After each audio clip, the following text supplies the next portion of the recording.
Wagwan Two Tone Podcast.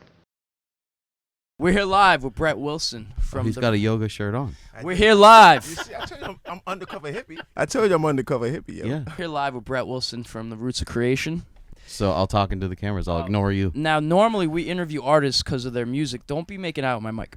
We interview artists because of the music, but we decided that we just want to interview a particular creature called a ginger. Yes.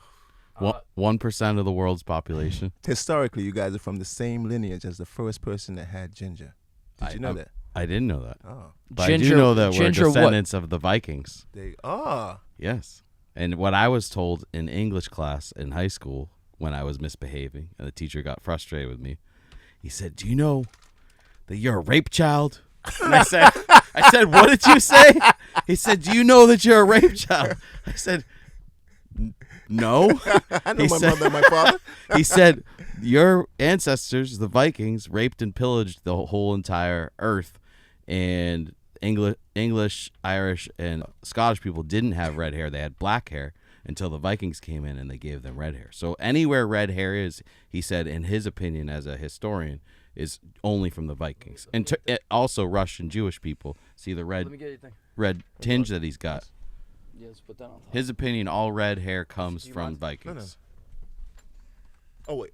Do you mind? I'll do Why? mine. This is where we having a good story. What do you? What? Oh, my bad. Keep going. All right, so we got Roots of Creation here. You're doing like Grateful Dead stuff now. Riding that train, high on cocaine. Yeah, so Gingers, you better eat your ginger.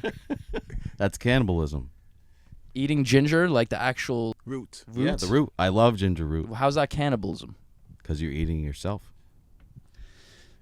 Very sexually suggestive. It takes yoga to be able to do that, right, Coolie? Oh, well, you have to get in that position. You got to get in that position and the mindset. What exciting things you got going on for the Roots of Creation or the Grateful Dub? You know, you're obviously a big factor in this reggae rock scene. You've been around for at least, I've known you for like 15, 20 years already.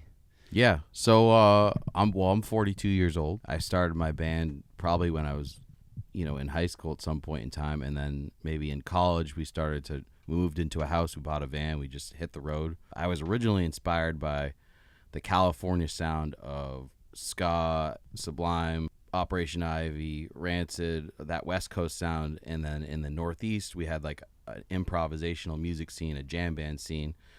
So I was inspired by that, like Fish and all these smaller bands we had around there, and then the West Coast jam band scene, Quicksilver Messenger Service, like the psychedelic scene, Grateful Dead, all that stuff. So I was into that and metal and all these different styles of music. So that's why when I heard Sublime and that style, I was like, oh, this is all my favorite bands. They're doing, dance hall, they're doing hip hop, they're doing all this stuff. They're mixing it together.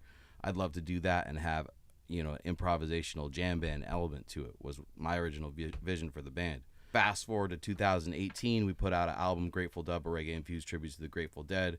For various reasons, played festivals. We had one song on our album. It was part of my history as a musician. It kind of took off.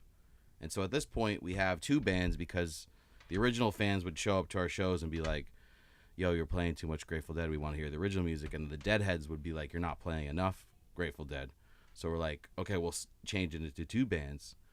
And so we had Genius. a tribute band and an original band touring at different places at different times, which was hard to do. So then this tour, we did the Grateful Roots tour, and we're literally opening up for ourselves. So we do an original set, and then we do our Grateful Dub set afterwards, and it's pretty fun because you're not just selling your soul to be in a tribute band. Like still get to play your original music, but then the tribute band is a band that I grew up musical I'm lineage. glad you told me that because I was listening to the record coming up here and I was like, yo, this sounds like two different bands. Like he was rapping on one of them, right? It was like it's a whole rap scene. Yeah. And then it's singing nice. Yeah. Yeah, did you know that? You know what I mean? So- It's singing nice. I'm like, oh, this is nice. Yeah. You had like a famous Jamaican producer produce your Grateful Dead album. Correct. So Who's the Jamaican producer? his name is You fucking I'm forgot the fucking guy's tired name. right now. Oh my God. You're putting me on the Wasn't spot. he your sound guy for like 2 years? His name Errol Gordon? is not Errol Gordon. that's like mixing Donnie Von Brown. Barry Gordy from Motown. No, it's Errol Brown. Errol Brown. Which he, at this point in time, I don't remember how old he is, but he's in his early 70s, and he was part of Bob Marley's last 3 albums. It was also a live engineer with Bob. He was recommended to us by a radio station that was online called Big Reggae Mix. They're like, he's our executive producer. You should try working with him. So we sent him the concept of the Grateful Dub, and he was really into it. And the cool thing about him was he was like, yeah, I love the reggae rock thing. He's like, but you got to get the foundation right. We got to get the bass and drums right. So he really schooled us. How do we mic the drums and bass? How does the bass and drums sync up together? And mic'd it in original Jamaican style, which then he allowed us to put the rock and roll elements on top of. But it was a whole different way of thinking about it, because I'm coming from like a rock thing, and kind of like the Clash and other people and Sublime, where they imitate it, but it's not quite truly authentic, because which is cool because they're creating their own thing. But he really was like, okay, we're not doing anything till we get the foundation right. So that was amazing. And then he loved like the rock and roll guitars and stuff. It turned them up, but on top of like that big foundation he built. So yeah, I've gotten mixed emotions in Jamaica. Yeah, like I play that stuff to them, and they're like, turn it down, man. Turn down the guitar, man. Yeah. Turn down that. You just leave the mix with the reggae part there, brother. You don't need that part there, man. Just load that part there right there. So it gets to like they don't want it. Yeah. They don't want it. They just don't want it. Right. But if you get someone that's open to mix it in there like that, you got a solid situation. 100%. And that was cool.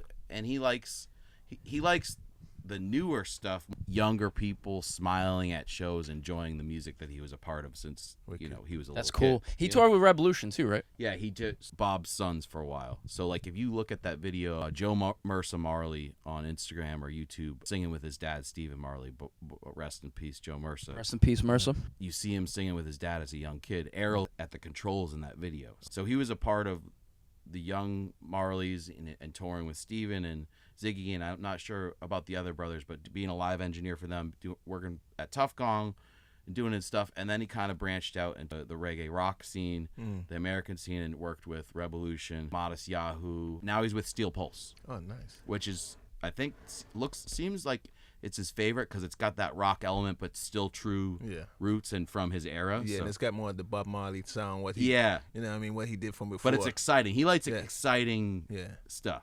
Yeah. So, I love Steel Pulse. Sorry about that. Yeah. He would be great for you to work with because he would understand your music. He would be open to it. Tell him I'm ready for him. I right? will. Yeah, I will tell I'm ready for him right now. He can come over here and give me some love. Choir minds want to know how you get your hair to look like that. I will not reveal my secret. How dare you? Oh, I heard you were coming out with a brand of Raised Fist coconut oil. So Raised Fist coconut oil hits the shelves next year. We get it from the grill, from Rasta Aid. Yeah. Rasta Aid is a vegan place on the beach at 7 Mile Beach. They sell soursop, coconut. You drink the coconut, then you take your fingers on the meat and The jelly. put it through So your hair. you're finger blasting coconut. Unbelievable. Why is everything sexual with you? You see, You're a filmmaker, bro. So I shot. Are you though? I had no. So I shot. My favorite videos that I shot for you were struggle, snuggle, Yep. snuggle, struggle. Don't let Taylor Swift know that I stole that. Oh, she's snuggler. She wrote the song Trouble, Trouble, Trouble, Trouble. I may have ripped that Also, I shot the Guiding Light with Roots of Arise Creation featuring Arise Roots. Yeah. We filmed it with Paul Haley up in Yeah. New Hampshire. Shout out to Paul Haley, Granite Lion, Granite Lion. a.k.a. I do not know that dreadlock dude. Hampton Beach. He cut his dreads off. He cut his dreads. I don't know who he is now. He's a crazy bald head. We're going to chase those crazy Haleys out of town. Mm-hmm. What kind of funny shit? Why did you skipped over the Grateful Dub video that you did? With John Phillips. So basically, John Phillips, the guy who discovered Sublime, I want to help produce this video for Brett. I'm like, all right, cool. What do you want to do? I want to film it at like a train yard. And John has these like overwhelming concepts because he produced Sublime videos. I'm like one guy, independent. Like, what do you mean train yard? He's like, don't worry about it. Googled some train park. So we got you, Dan Kelly from Fortunate Youth. I wouldn't say we snuck into the train yard, but we casually just walked in the train yard and started filming a video. And honestly, it looks epic. It's one of my favorite videos, and this is where I'm going to put the clip. But it's so smooth. John has good ideas. I think he's different than other managers where he's not just focused on money or career stuff. He's artistic. He plays guitar.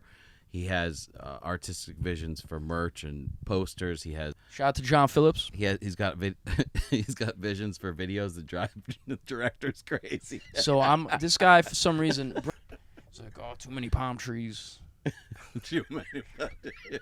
Did he hit you up about the fonts?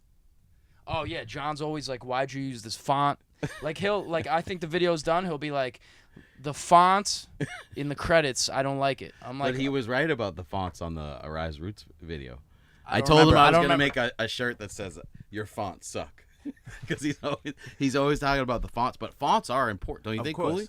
I I'm use gonna MTV tell you font. what it is though. It's just like how you see things. No, you see things the same way as I do, bro. If it's not correct, you're not gonna let it slide.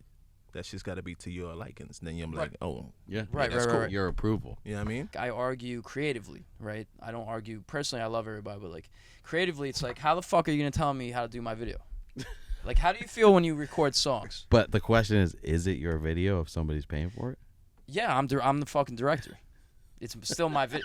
It's your video. Like It's my video. It's your video, but I'm directed by. But so it's my video, but your video.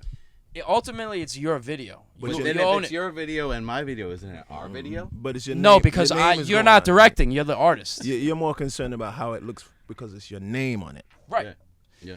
There are points where he was just like, "You're being mean to me," and I'm like, "No, I'm not. I'm just very like, stop talking. Do this." I will tell you that is helpful. I thought it was aggressive when I worked We with did you. get in a fight. We were in Maine with Mighty Mystic. Yeah, It was light very- it up. We forgot about that video. Yeah, light it, dude. We did so many, bro. Yeah, like 4, right? Yeah, we're gonna do some other adventures. You tell the story. I just think Mighty Mystic, looks visually cooler than me. He's a Jamaican dude. He's tall, badass. But for me to look cool in front of the video, you got to put some sunglasses on. I'm a good songwriter. I'm a good stage performer. Amazing. But shooting a music video and like Dude, you're lip wearing fucking syncing, you're wearing raised fists, man. You're fucking he cool. naturally he's like he's Dude, he's you got a doing it. fucking fatigue on. What are you talking about? You got a I'm fucking just fatigue. being honest, like, dude. But Mystic styling right Mystic now. is like, I got your swagger. When I was being bossy, He understood you, but also like he just generally exudes like a superstar like swagger visually. I respect that. All the videos I've worked with you, I thought you were pretty aggressive, but then I've worked with other videographers. So how do you see in terms of directing different style? Well, what I was gonna say is that it was harder with my movements and to figure out what I should and what I'm doing without somebody barking at me like a fucking it. cocker spaniel. So I would at like to that say point- Pitbull, but you know what's funny? I get shit done. I tell you exactly how to look, Right. and then you get it. You need direction. That's why you have Yeah. a director. right. So And that's why you have a producer. And that's why Coolie's my partner on That's why you have a the Two-Tone producer. podcast. You know what I mean, I realize that there's a difference between cinematography and directing. at that point in time. Cinematography makes your shit look good. Yes. Director directs you, gives you cues. So then I started to direct myself, which then worked fine. Yeah. It's not But your actually, job. I put in my head like, walk backwards, walk backwards, walk backwards. Watch out for those people's feet. I put you in my brain. See? Well, Coolie, that's why I work with this guy. I feel like when you There you work go. with people, there's a dynamic. When we first met, John's like, I want you to meet this guy. On paper, it's like, you're some hippie Grateful Dead guy. I'm totally not that. We would never get along on paper. But Why you got to put me in a box? I'm putting you in a box. You're a hippie. You're a fucking hip ginger hippie. and what am I? Yeah, but I grew up on punk rock You're a cool dude. and metal. You're a cool dude, Brett. How was But do you remember where we met? we met backstage? I feel at a slightly Where? Which one? I think it was Hammerstein. Hammerstein. Who Ballroom. who were the opening acts? Oh, Fishbone. And who else? You opened? Nope. We snuck in the back door of the Hammerstein Ballroom. I remember. What do you mean snuck? We fucking had passes, bro. I didn't have any passes. Oh, you snuck. I was the camera guy. John Mattis put his hand around us, Who but opened? it was Dumps to Funk, then Fishbone, then Slightly Stupid. It was like one of the last times I ever saw them in a club. Before they did, Hammerstein before they Ballroom's were like only huge. doing summer Yeah. amphitheater tours, Right. and that was I felt like Shout out to Angelo Fishbone, by the way. hell yeah, Didn't you do? I did a show with you and him at yes, Speakeasy. at the Cabana or Speakeasy. Yeah, that was sick. Remember the speakers fell down on my head and his head. What? You don't remember that? That's why he's pissed at me. Somebody stepped on one of the mic cables and the speaker just started going, zzz, and we were like, and he keeps singing, and I'm holding. The did a show with Jizza. I forget where it was, but We did a show with Wu-Tang. which was great. And so we opened up for Jizza, which was cool too. But like, That was 8 years ago. but we didn't know like if there was a PA system or not, because they were preparing for a rap show. So when Right, we tried to advance turntables the and show, shit. they're like, "What do you? There's a live band? What do you mean?" It's like, so we figured it out. But it was like he's saying, like he it was a learning curve. Yeah, he's And good he- now. Yeah. He had the idea, Yeah. and the poster looked great and stuff, but then the execution of Right. the nuts and bolts, Yeah, he just needed a little guidance. But yeah, touring is a lifestyle. I feel like I see all these new bands. You're parked out front of the club in your own RV. Like, that's hardcore, man. Yeah. I mean, we literally got this thing so that we could have a backstage. Cause we don't always have bandwagon. a I learned that today. Bandwagon, not Yeah. RV. Bandwagon. backstage. Oh, from Bumpin' Uglies. That was Did you see good. that today? Yeah. Bandwagon, bro. This is the bandwagon. That's hilarious. What's your next step this summer? We have 3 things going on. Got kids back home, too, so I'm balancing, doing music. Papa Brett? Yep, Papa Brett. And then my girlfriend's got a kid, so it's balancing being parents and being on the road. We got this Grateful Roots tour where we're doing 2 sets, one Roots of Creation, one Grateful Dub. And we Two just- Grateful Dead records. Oh, one Grateful Dub, one original. Oh, Follow wow. me. That's crazy. Follow me. Damn. Walk with me. Walk with me. That's Johnny Cash. Released 8 original singles in the past year and a half. We just did a Sugar Shack. Sugar Shack. That's I cool. remember when you first tried to get on that years ago. They wouldn't did it. listen to you or me. What do you mean? They listen to me. That's how you got on, bro. Finally. Shout out to Sugar Shack. Yeah, that's huge. Getting on Sugar Shack. Dude. Yeah. Well, they like the Grateful Dub stuff. I mean, some people like the original stuff. Some people like the Grateful Dub stuff.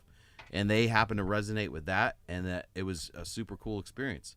But you and Dan Kelly both were up their butt trying to get them to get us on there. And then they finally Hell were yeah. like, they saw us at Reggae Rise Up and they were like, oh, okay. Oh, you had Matt as Yahoo on your stage at Reggae Rise Up. Yes. One of my favorite people to jam with. Shout out to Matt as Yahoo. He's a beatboxer too. Shout out to Modest. You had Billy College in your band, so Yes. shout out to Billy College. Billy Billy College. Billy boy, Billy. Billy Cottage. No, I like College better. Billy College from the Interrupters. So basically, Billy was in your band, Roots of Well, Creation. first, Billy was in a band called the All Good Feel Good Collective. But Coolie Ranx knew Let's him go too. back to the beginning. He was in this band, a ska band, Yeah. the All Good Feel Good Collective. We discovered them. They were at UNH. Our saxophone player was in the band. And then they joined our band. They changed their name to the Feel Goods. And why are you moving this around? I don't know. So then we recruited them because they were awesome to play in our band after it opened up for us. He was on a couple of songs, and he was on our song Wake Up. And then he toured with you guys, right? Mm-hmm. He toured with us, and then I introduced him to he toured the Pilfers. You gotta speak louder. I'm not a loud speaking guy.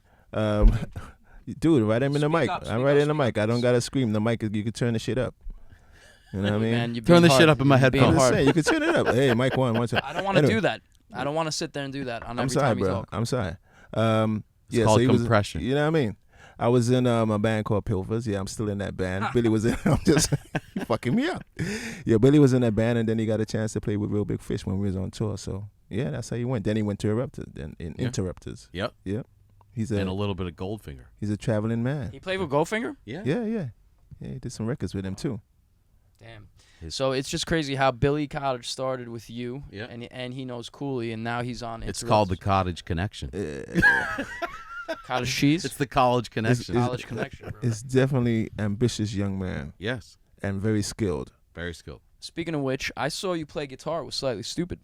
You're Yes. on stage with Slightly Stupid once in a while. I have been welcomed to the stage by the band known as Slightly Stupid, godfathers of the Reggae rock scene. Cali reggae scene, the American reggae scene, the reggae rock scene, whatever you want to call it.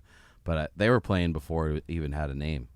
You know, they were mixing all the styles of music together. What do you play with them? Grateful Dead song called Franklin's Tower. They invited me at Closer to the Sun to do Franklin's Tower. I did I Know You Rider, another traditional song that the Dead did, and I think I played one more song with them. Oh, they tried Fire on the Mountain once at Closer to the Sun. So I did 3 Dead tunes with them. at I Closer saw to you the play Sun. with them in like Maine or Boston or something. Didn't you go on stage in the States? I think I saw you on stage with them. I opened up for them once in Columbus, Ohio. That's where it was. Yeah. Solo acoustic. So your band went from a rap reggae band. Not so much rap reggae. There were some bands that are of that style that we grew up. Our bass player before the one we have now called Fear Nuttin' Band that's done some stuff with you guys. Chris. Yeah, Chris. Oh, yeah. So yeah, Chris- yeah. That's the first time I saw you. Yeah. So Chris. Irving Plaza, 2019. Yeah. So Chris played with us for quite some time, and Fear Nuttin' Band is one of my favorite bands of all time. That's why I like your band too, because it's similar to Skindred, and I like when people blend different styles together. Raga Core. Hung up with those dudes for like a year. Yeah. Before they took off. Is that good enough? Come on, man. It's too low, man. I got a bass voice, man. You got bass. It's gonna be really How low hard can for me you to go? Just speak up. Louder. Come on, you can talk. Yeah. So my lord. You did it. You were doing My it. lord. I'm just saying, bro. You were doing it. I'm just It's talking, not man. that difficult. You gotta stop. I'm just speaking. I just talking how I talk, man. You want me That's to- good. That's good. Is that good? High great. pitch. I heard a little New Yorker in there starting to You know come what out. I'm He's saying? getting irritated. I'm like, yo, I I talk how I talk, okay? You know what I mean? What you mean? Yeah. So for like a year and shit, I was working with Phil Nothing. Yeah. And See, he's getting lower again. yeah, because I'm getting dude, high. dude, I'm sexy, man. What the fuck is wrong with you? What do you want me to speak like? I That's speak good like content. me, bro. This is great What content. the fuck? This is the only part I'm gonna post on the internet. Coolie Ranx He goes getting from pissed. the angry New Yorker to like Barry White. Yo, Yeah, yo, man. baby, you know I love you. You know I love you, babe. I'ma love another fighter.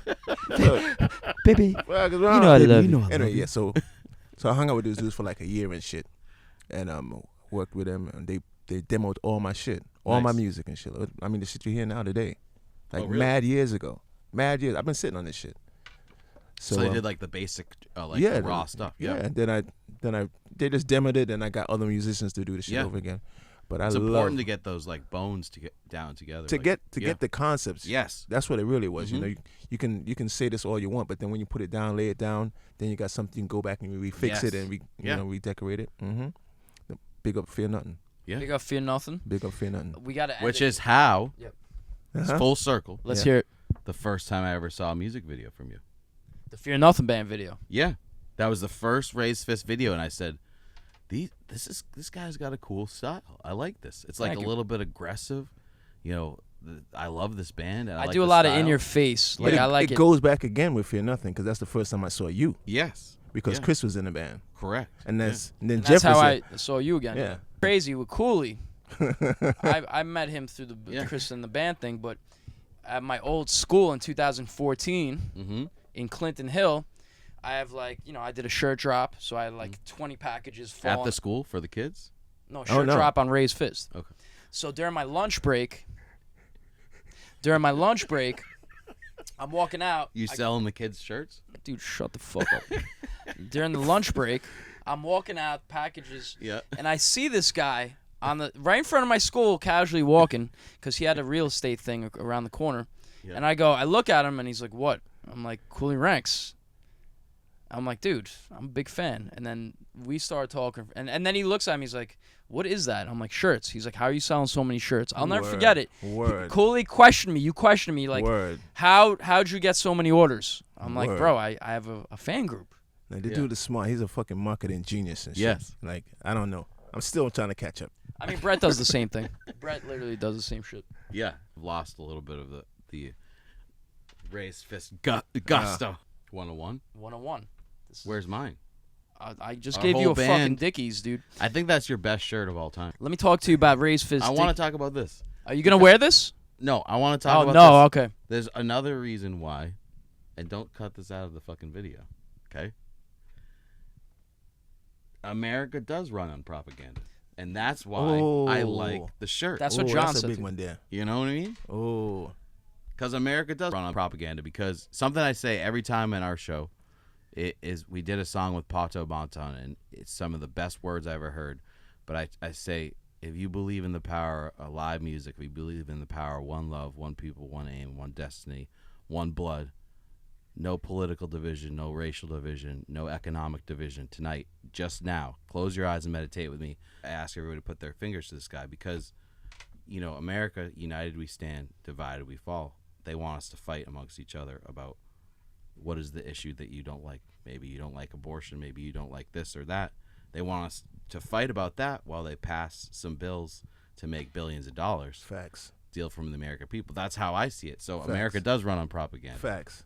You know what I mean? They don't. If Facts. we unite, then can't do then shit. they're fucked. Yep. Thank you for the advertisement, Brett. Facts. I'll pay you $5 later. Coolie knows. Yeah, I do know. Yeah. Street. So fuck your no politics. Fuck you. So, Two-Tone Podcast, we like to thank Brett Wilson. Brett is Are wearing... we skanking it easy? You want skank? Let's go. I can't do the dance. You can't skank When it. I was in Jamaica, we went to this history of ska in Jamaica thing that was amazing. Crazy. Music inspires, Yeah. and music motivates. Makes you walk. Yeah. On that note, Walk on water. We're gonna touch on religion. thank you, Brett Isn't Wilson. Isn't it Good Friday? It is I'm Good not Friday. religious, but It's I tried to good. give I'm him some spiritual. I tried to Ginger give him some Friday. Fish. I couldn't get any. Fish? Yeah. What kind of fish? Fish. is that what you eat on Good Friday? Yeah. Nice. Fish. Listen, good ginger Friday. We almost couldn't make it into the city because it was Good Friday, That's why there's traffic. Easter Sunday. The Mets are playing Mets, yeah. today. There's so much traffic. It was That's crazy. right. Opening where I day for was. shout out to Dwight Gooden and Dallas Strawberry, 86 Mets. My two favorite players, Dallas Strawberry, Dwight Gooden, 86 Mets. Yeah. Shea Stadium, rest in peace. Yeah. Better than the Boston Red Sox. Okay, Daniel De La Cruz, I said it. From Slightly Stupid, better than the Boston Red Sox. See, I'm conflicted because my dad's from the Bronx, but he moved to Wilbraham, Massachusetts. So his two favorite football teams are the Patriots and the New York Giants. We could talk for hours, and you got sound check. Okay. Unless you want to say one more thing. What's this? This is a 1987 Swatch X-rated watch. All the straight edge kids would wear this. It's worth Okay. $300 on eBay. I know if it was a Malcolm X watch or a straight edge. Straight watch. edge, like Okay. X, like So do the right thing, shit. do the right thing. I saw this meme on the internet that was like, it's this meme. It was like, when your white friend shows up and he's so excited to show you his tattoo of Malcolm X, and it was fucking Denzel Washington tattooed on this white dude's leg. And everybody was dying in good humor of course. because they were like, he's down for the cause, but that's Denzel. That's Denzel, brother. Wow. I was fucking dying. Spike Lee. I've been trying to intern for Spike Lee for like 10 years. I would just show up at his events. I'm like, yo, Spike. And he'll just be like, this guy. Again. But Spike's cool. I'm like, Spike, let me intern for you. Like, he'll have these barbecue parties once a year in front of his studios. Fort Greene. It's at the Triangle. And he's just, like, standing there, like, being barbecue host. And I'm like, yo, Spike, let me intern for you, bro. And he's just like... Every time. Like, 8 years in a row. I'm like, Spike, take a photo. And he's like, great camera skills. I'm like, so I can work for you? He's like... Another one. I saw him at Afropunk. He actually hired a friend of mine, Dave Doobie. If you hired my friend, he's just like, no. He's like, stop. He's like, stop, bro. Not going to happen. Maybe he heard some things about you. No, he didn't hear shit, dude. I heard. All right, we through got the Brett wearing the grapevine. raised fist Dickies. It only Yeah. took a year to make this happen. Shout out to Mariana from Dickies, New York. Boop! That's official. Anyway, let's end the shit. So can we buy this anywhere? Yeah, it's on my website. $50, bro. All right. Mic drop.